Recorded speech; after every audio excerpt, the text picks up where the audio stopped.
நமஸ்காரம். நான் இன்றைக்கி மைசூர் ரசம் பண்ணி காமிக்க போகிறேன். அதுக்கு இப்போ வேணுமான சாமான்கள் காமிக்கிறேன், வாங்க பார்க்கலாம். இதுக்கு வேணுங்கிற சாமான் துவரம் பருப்பு 100 கிராம் வச்சுட்டுருக்கேன், இது வேக வைக்கிறதுக்கு.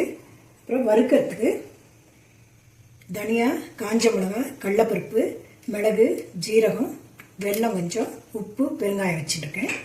தாளிக்கிறதுக்கு கடுகு, உளுத்தம்பருப்பு, மஞ்சப்பொடி, கொஞ்சம் புளி, ஒரு எலுமிச்சம்பழம் அளவு வச்சுட்டுருக்கேன்.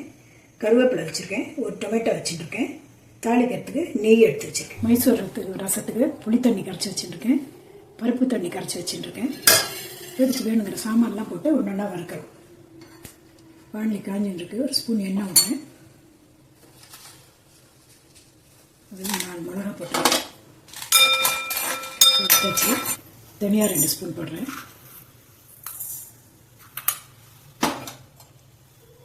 கொஞ்சம் வாசனை போட்டு வறுத்துக்கிறேன். சுட்டு எண்ணெய் விட்டு அது 2 ஸ்பூன் போட்டு இது 1.5 ஸ்பூன் போட்டுக்கிறேன். இதையும் நல்லா சேஃபாக வறுத்துக்கணும். அது மிளகு 1/4 ஸ்பூன் போடுறேன். பெருங்காயம் போட்டுக்கிறேன்.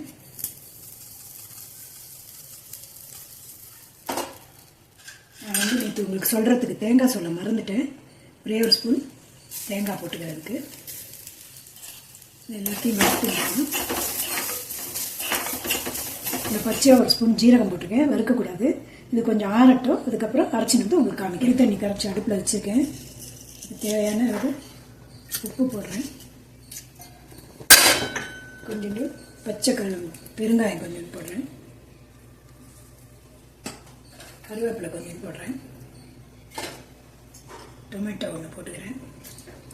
எல்லாம் ஒன்று கொதிக்கட்டும். அது ஆறினதும் அரைச்சி வந்துட்டு இதில் கொட்டணும், காமிக்கிறேன். இப்படி எண்ணெய் கொதிச்சிட்டு இந்த அரைச்சதெல்லாம் ஆறினதை இந்த மாதிரி அரைச்சி வந்துருக்கேன். இதில் கொட்டிடலாம்.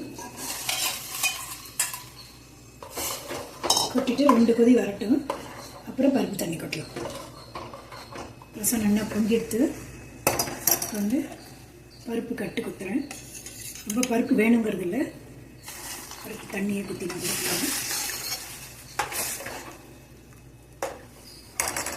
பருப்பு தண்ணி குத்தியாச்சு. ஒரே 1 கொதி வந்தால் போகிறோம். பொங்கி வந்தாலே ஆஃப் பண்ணிடலாம். கொஞ்சம் வெல்லம் போடுறேன். பச்சை கருவேப்பிலை போடுறேன்.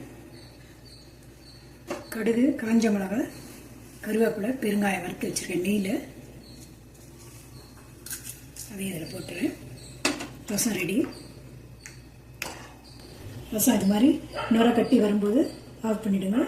ரசம் ரெடி ஆகிட்டு நீங்களும் பண்ணி பாருங்கள். அடுத்த வீடியோவில் சந்திக்கிறேன். நன்றி.